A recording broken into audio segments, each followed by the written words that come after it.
And once the full episode released, there was a clip of him talking where he implicated Jason Kidd in the whole Luka trade, where he essentially said, our coach and our general manager traded our best player, and there was no excuse for that. Um, and that's been an open question for a lot of Mavs fans to this point is, what was Jason Kidd's involvement? I think a lot of people suspected that he was involved to some degree, but for Mark Cuban to come out and flat out say that, our coach and our GM traded Luka Dončić, I think was an escalation that we hadn't seen up until this point. And Mark Cuban, again, we'll talk about this, but it seemed like recently he's really emptying the clip in terms of just burning whatever bridges exist with the organization at this point. Yeah, it was really weird to see, honestly, him do that. I know Tim McMahon talked about it a few months ago, maybe at this point, about how Jason Kidd did an all-time acting job, acting like he didn't know much about the trade, which I would say is probably the first big reporter to kind of talk about Jason Kidd's involvement in the trade more than it's kind of made out to be, because the way that the post-trade press conference went with Nico, he was acting like Jason Kidd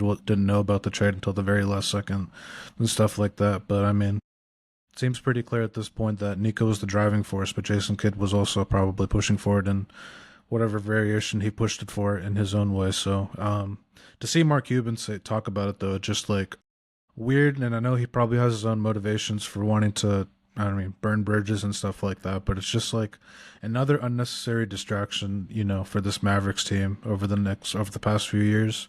All self-inflicted, all by their own doing, but at the end of the day, the end product is just a clown show. And even though Mark Cuban doesn't have the same percentages of ownership that he once did, he's basically still the most vocal owner of the whole group. I mean, it's not like Patrick Dumont gets on podcasts, not that he should, and talks about, what should have happened, what didn't happen, stuff like that.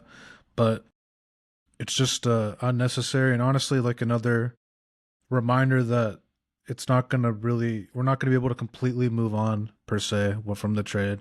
Not that you ever will, because it's one of the worst trades in sports history in the moment. But, I mean, the best way to move forward is to, Cuban can't be speaking on podcasts, however that needs to be done if he gets bought out from his shares or whatever it is. That's just not a necessary, needed, it doesn't add anything to the current team. And the most important thing, as far as we're concerned as Mavericks fans, is the basketball team being successful. And that doesn't help us be successful. Just kind of personal stuff. But I mean, leading into that, I don't think Jason Kidd should be the coach. I've felt that for a while. I don't think he provides us X's and O's advantages or anything like that. But I mean, also it's not that I want him gone because I'm mad that he pushed for the Luka trade and I'm mad that Luka's not here. It's more so anyone with that type of basketball IQ that's in an influential position with basketball moves just shouldn't be around anymore. I want the best for the Mavericks, and that doesn't include him.